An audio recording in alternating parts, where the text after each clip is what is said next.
নমস্কার বন্ধুরা, কেমন আছেন সবাই? মাই স্টোরি মাই ব্লগ চ্যানেলের আরেকটি নতুন দিনে আপনাদের সবাইকে স্বাগত। পুজো চলে এলো, কিন্তু আমার যেন আর কাজ পুরোতে চাইছে না। আজকে নিয়েছি আমাদের এই ছোট্ট বেডরুমটা, টিভি থাকে যে রুমটাতে। কিছুদিন আগে যে ঝড় বৃষ্টি হয়েছিল, আর পাশের ওই যে সুপুরি গাছ দেখতে পাচ্ছেন, নারকেল গাছ, তো ওই গাছের জলের ঝাপটা, মানে নোংরা জল টল ওই গ্লাসের মধ্যে পড়ে। তো গ্লাসটা আজকে ভালো করে পরিষ্কার করব। এই ঘরের জানলার গ্লাসটা কেমন যেন ঘোলাটে হয়ে গেছে। তো পরিষ্কার করতে নিয়ে দেখলাম এই যে ট্র্যাকটার মধ্যে প্রচুর নোংরা জমেছে। মানে ধুলো কম, কিন্তু এই গাছের শুকনো চিকন চিকন ডাল, সরু সরু ডাল, সুপুরি গাছের যে ছোট ছোট খোলগুলো যেগুলো হয়, তো অনেক বেশিরভাগ সময় খোলাই তো থাকে জানলাগুলো। তো দেখছি যে নোংরা হয়েছে, ওই জন্য আমি যেভাবে পরিষ্কার করি, তো সেগুলো তো আপনারা দেখেছেনই যে আমি ট্র্যাকগুলো কিভাবে পরিষ্কার করি। তো সেইভাবেই আজকে এই জানলাটাও পরিষ্কার করে নিলাম, আর ওই পাশটাতে জল ঢেলে দিলাম। আর যেহেতু ওইদিকেই গাছ থাকে, তো পাখি এসে বসবেই, এটাই স্বাভাবিক। আর আজকে এই ঘরের পর্দা দুটোও কেচে দেবো, কারণ আমি বলছিলাম না যে আমি পর্দা কাচ্ছি, কিন্তু একদিনে সবগুলো কাচ্ছি না। ওই অল্প অল্প করে এক একটা ঘর যেদিন ক্লিন করছি, তো সেই দিনকার ওই ঘরের পর্দাগুলোই কাচ্ছি।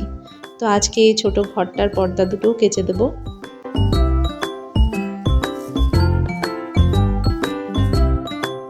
আমার যিনি ঘর মুছতে আসেন, হেল্পার কাকিটা, তো উনি একদিন জিজ্ঞাসা করছিলেন যে তুমি কবে ঘর পরিষ্কার করতে নেবে। মানে হয় না, পুজোর আগে সবাই কিন্তু বাড়িতে যাদের হেল্পার আছে, একটু হেল্পার দিয়ে সাহায্য করিয়ে নেয় ঘরটার ঝাড় মোছ করতে। তো আমি বললাম আমার ঘরের কোথায় নোংরা হয়েছে দেখাও দেখি। তো বলছে হ্যাঁ, তোমার ঘর তো পরিষ্কারই দেখছি, তাহলে কি আর পরিষ্কার করতে হবে। আমি তখন বললাম যে তুমি যতটুকু আমাকে করে দাও, ঘর মুছে দাও, অতটুকুই আমার পক্ষে অনেক।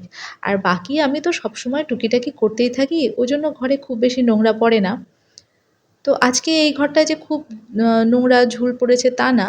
তো আমি যখন ভাবলাম যে পরিষ্কার করছি, তখন একটু আলতো করে বুলিয়ে নিই, কারণ একটু আধটু যদি কর্নারে থাকেও, তো সেটা আর বড় হতে পারবে না নোংরাগুলো।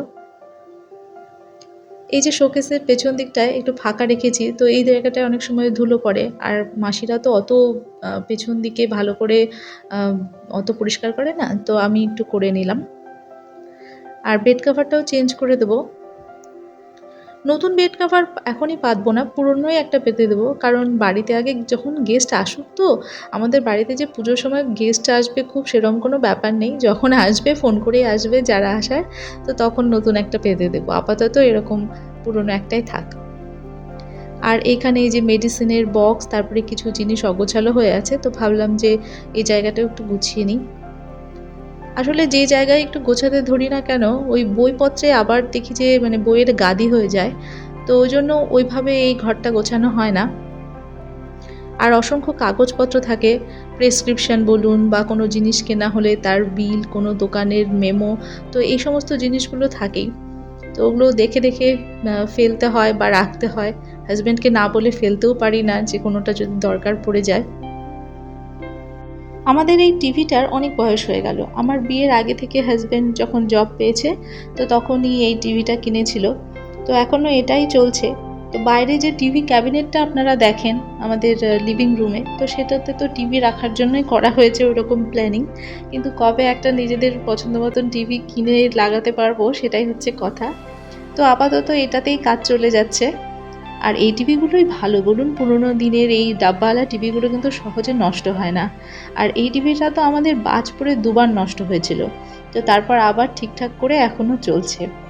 আর ওই সমস্ত টিভিগুলো একবার নষ্ট হলে কিন্তু সেটা আর রিপেয়ার করা সম্ভব না। আর এখানে আমি একটু টিভির গ্লাসে মুখ চোখও দেখে নিচ্ছিলাম। গরমে কাজ করতে করতে ঘেমে চুমে গেছি। আসলে আমি যে ভিডিওগুলো করি, তাতে তো আমার ওই ঘরের কাজকর্ম শেয়ার করি, তো ওইরকম সেজে গুজে লিপস্টিক লাগিয়ে কাজকর্ম শেয়ার করব সেরকমটা আর হয় না। যখন যে অবস্থায় থাকি, তখন সেভাবেই ভিডিও করতে লেগে যাই। আর পুরনো কলিনের যে কৌটাটা আছে না, তো ওটার মধ্যে অল্প একটু কলিন বেঁচে আছে। তো ওই জন্য ভাবলাম টিভিটা পরিষ্কার করলাম, তারপরে আরেকটু কলিন আছে, এটাতে ওই বাথরুমের গ্লাস আর ঘরের আয়নাটাও পরিষ্কার করে নিলাম। নতুন একটা কিনেছি, কিন্তু ওই পুরোনোটা সম্পূর্ণ শেষ না হওয়া পর্যন্ত নতুনটা কি আর ইউজ করতে ইচ্ছে করে? হাজার হোক, আমরা তো বাঙালি বলে কথা। ওই টুথপেস্ট, বেলনা দিয়ে টুথপেস্ট বের করার পরেই নতুন টুথপেস্ট ধরি। কিছুটা এরকম মজা করেই বললাম। তবে বিষয়টা ঠিকই, শুধুমাত্র অপচয় করে কি হবে? আর দেখুন না, এইটুকু দিয়ে আমার কত কিছু পরিষ্কার করা হয়ে গেল, গ্লাসগুলো পরিষ্কার করা হয়ে গেল, ফ্রিজ পরিষ্কার করা হয়ে গেল। কাজকর্মের মাঝেই একটা কথা বলে রাখি, সেটা হচ্ছে আমার সমস্ত বন্ধুদেরকে দুর্গাপূজার আগাম অভিনন্দন, শুভেচ্ছা। আর সেই সঙ্গে আমার ভিউয়ার্স, মানে বন্ধু প্লাস ভিউয়ার্স, আপনারা নতুন যারা দেখছেন তাদেরকে রিকোয়েস্ট করব আমার ভিডিওগুলো ওয়াচ করুন। আর ভালো লাগলে কমেন্ট করবেন, আর যেখানে ভালো লাগবে না সেটাও কমেন্ট করবেন, কারণ আমি একটু সংশোধন করতে পারবো নিজেকে। তবে হ্যাঁ, সবার পছন্দ মতন ভিডিও বানানো তো সম্ভব না, কারণ নিজেদের লাইফস্টাইল একরকম হয় আর মানুষের চাহিদা একরকম হয়। তবে যারা যে সমস্ত আমার বন্ধুরা রয়েছে, দিদি ভাই বা বোনেরা রয়েছে, যারা আমার ভিডিওর সঙ্গে বা আমার লাইফস্টাইলের সঙ্গে নিজেদের মিল খুঁজে পান, আমার কথাবার্তার সঙ্গে মিল খুঁজে পান, তো তারা হয়তো আমার ভিডিওটা একটু বেশি পছন্দ করেন, কারণ আপনাদের কমেন্ট পাই আর ওটা আমার জন্য খুব খুব ইন্সপিরেশন।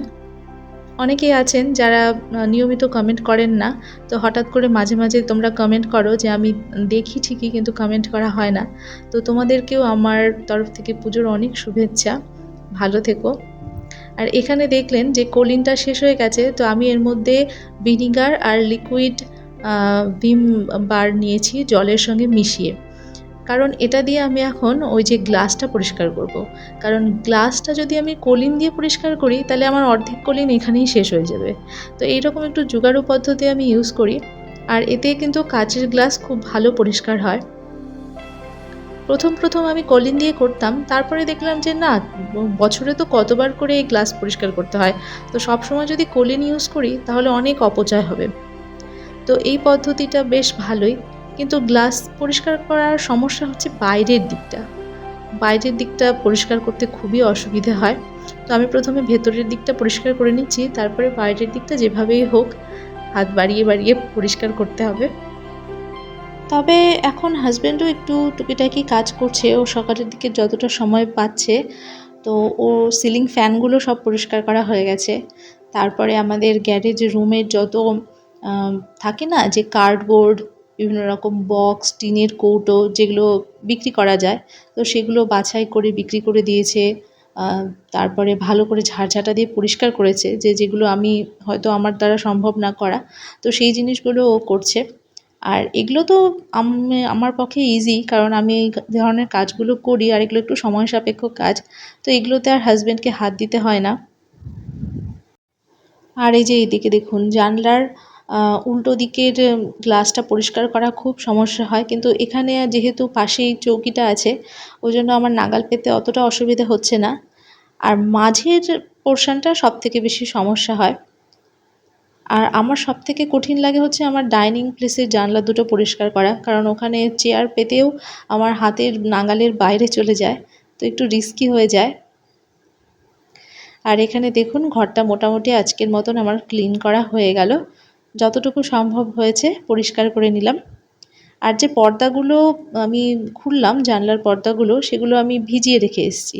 তো ভাবলাম ভিজিয়ে রেখে সঙ্গে সঙ্গে কাচবো না, কিছুক্ষণ ভিজুক, অটোমেটিক কিছুটা নোংরা ঝরে যাক, তারপরে স্নানের সময় কেচে দেবো। আর ততক্ষণে এই আমার মেন ডোরটা একটু ধুলো ঝেড়ে নিই।